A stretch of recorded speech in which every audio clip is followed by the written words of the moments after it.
guys, it's Om from Teens Review Tech, and today I have the iPhone 7 Plus, and yep, I am definitely on Team Jet Black, but there are some downsides to this model. More in a minute. Okay, so let's acknowledge the elephant in the room. Yes, as you know, there's no headphone jack on these new iPhones. This brings the average user into a world of adapters, because as of right now, there aren't a whole lot of Lightning headphones to choose from, and the only way you're going to be using your current ones is either wirelessly or through an adapter. Oh, and by the way, if you lose this tiny little adapter, it's gonna cost you $9. Courage. Another interesting change on these iPhones is the home button. Instead of actually having a physical home button to push down, there's a static piece of glass which initiates the taptic engine. This is a pretty big change and may be hard for some people to get used to, but it does become familiar after a while. You also have the ability to choose how much haptic feedback you get from pressing, but personally, I like the most feedback possible. One thing that surprises me with this phone is the design. Don't get me wrong, it's a solid looking and feeling phone, but I can't get past the fact that even the jet black iPhone 7 Plus looks too similar to last year's iPhone 6 Plus. I mean, you do get water resistance with this phone, IP67 if you want to be exact, but that's still not a groundbreaking feature. It would be nice if Apple bucked the trend a bit and tried something risky and new. Oh, and if you pick up a jet black model, you might want to slap a case on this guy because man, does it attract dust and fingerprints. I'll link the Spigen case I'm using right below that like button. The display was another thing I was disappointed about. You do get a 1080p IPS LED screen at 5.5 inches, and with the new P3 color gamut, content is going to look pretty good. But I think Apple has hit the limit of this display technology, and I would like to see them going into Quad HD OLED range for their next phones.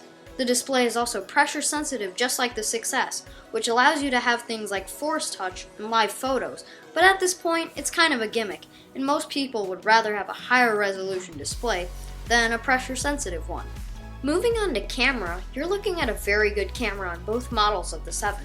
The 7 Plus has two cameras, a wide-angle f1.8 camera and a telephoto f2.8 camera.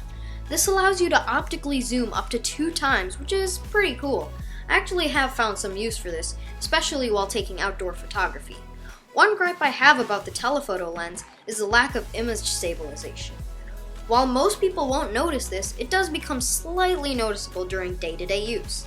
Otherwise, it's a really good camera, and pictures turn out really crisp and detailed. I wouldn't go as far to say as it's the best smartphone camera on the market, especially with phones like the Google Pixel out there, but this camera is definitely high up there. Under the hood, the 7 Plus is equipped with Apple's new A10 Fusion chip and 3 gigs of RAM. And dang, I don't know how Apple optimized it, but their performance on this guy is insane.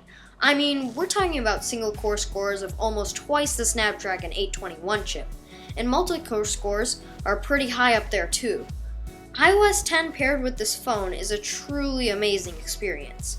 Apps ready immediately, and everything is one swipe away, making the user experience quite enjoyable. One complaint I do have, though, is a lack of customizability with iOS 10, but I digress. Now powering all of this is a 2,900 mAh battery. The battery on this phone is really good. You can easily make it through a full day of moderate use and still end the day with around 30% left. With light use, the battery lasts around 10 to 12 hours, which is definitely above average. It's good to see that Apple has finally kind of fixed their battery situation. Last but certainly not least, the price of this phone is very high. The iPhone 7 starts at $770, and if you want jet black, it's going to be $100 more. So who is this for? When looking at the phone as a whole, it checks most of the boxes that people look for in a great smartphone. It has a good design, a good display, a great camera, unparalleled processing power, and a battery life which can hold its own. There are a couple setbacks, but putting all of those core specs together with the endless features the smartphone has, you've got a pretty hard package to beat. And if you're willing to pay a pretty penny for it, I'd say it's one of the best smartphones you can get right now. Well, that concludes today's video. Put any questions you have in the comment section below, and I'll catch you in the next one.